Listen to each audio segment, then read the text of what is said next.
Hello and welcome back to GP Video Podcast by Nadia.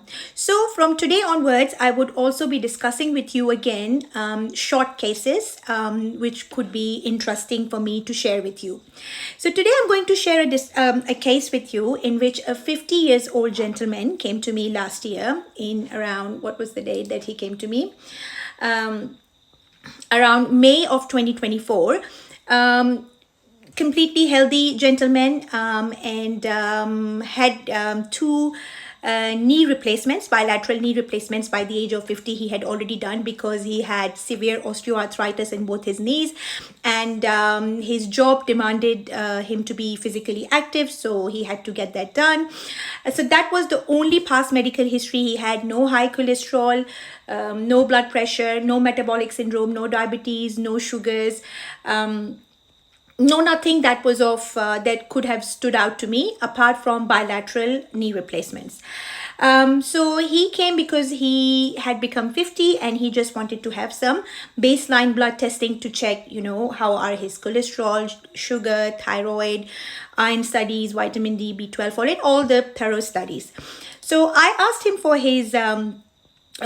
his family history, and he told me that yes, he thinks that his father did have prostate cancer and he died because of it.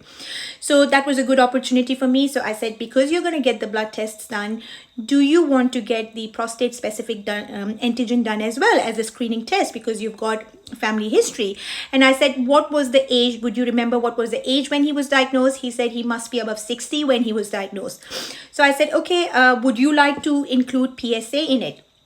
And then I asked about the symptoms as well, that do you have any urinary tract obstruction symptoms, like, anything that could tell you that you've got an enlarged prostate, like any obstruction symptoms.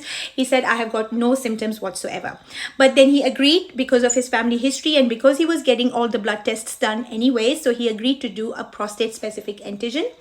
And when his blood tests came back, apart from other minor up and down issues, his prostate specific antigen total PSA was 3.41. So the reference interval range that we have here is 0.25 to 3. His was 3.41. So though it was not that elevated, but definitely it was elevated, and taken his family history. He also had some, what else was wrong in his blood? His fasting sugars were 5.8. His cholesterol was high.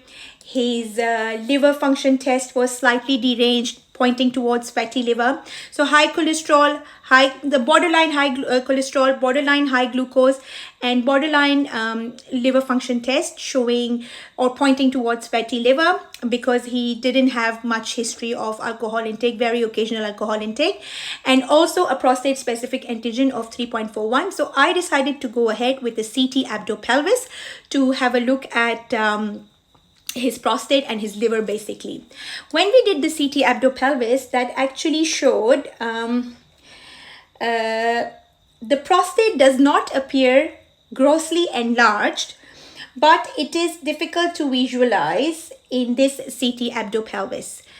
So that was again a very vague statement, that it was not able, like they were not able to visualize it, and the prostate does not appear grossly enlarged. Again, I did not get satisfied, and I ended up referring him to the urologist. And when he went to the urologist, actually what the urologist did was, he did transperineal prostate biopsy, where 20 biopsies, 20 samples were taken in total, and then those samples ended up saying that he did have prostate cancer, and then he did have a PET CT scan done, and very fortunately PET scan showed that he had no metastasis. He only had cancer localized to his prostate. And then so he started his journey with me around, let's say, May last year, and this month he got his radical prostatectomy done, robotic surgery done. I actually got the letter here, and Yes, so he had his robotic surgery done for radical prostatectomy, and this was the only way to, get rid of his prostate and let it not spread in the body. So, see, this is how, though he had no symptoms and he was generally physically very well, he just came in for, because he had just become 50 and he hadn't had any blood tests done for a few years, looking at his sugars, cholesterols, vitamins, and stuff like that. So he came in, and then I got the opportunity to talk to him about his family history, and convincing him or just asking him whether he should go for a prostate specific antigen or not. And from there, again, the PSA was a bit elevated. Then we did a CT abdo-pelvis. That also didn't show us much.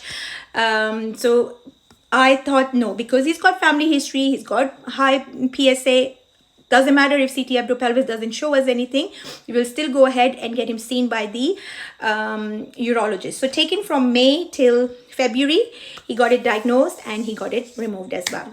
So please be aware of your family history, be aware of your age, because after 50, a lot of screening programs start. Colon cancer screening programs nowadays starts from 45. Even prostate cancer starts from an early age if you've got a family history, like 45 or 50, or even earlier than that if your family members were diagnosed with it earlier. So keep an eye on your health, keep an eye on all the screening procedures. See, screening and prevention is much better than treatment. So in this case, it is almost like secondary prevention.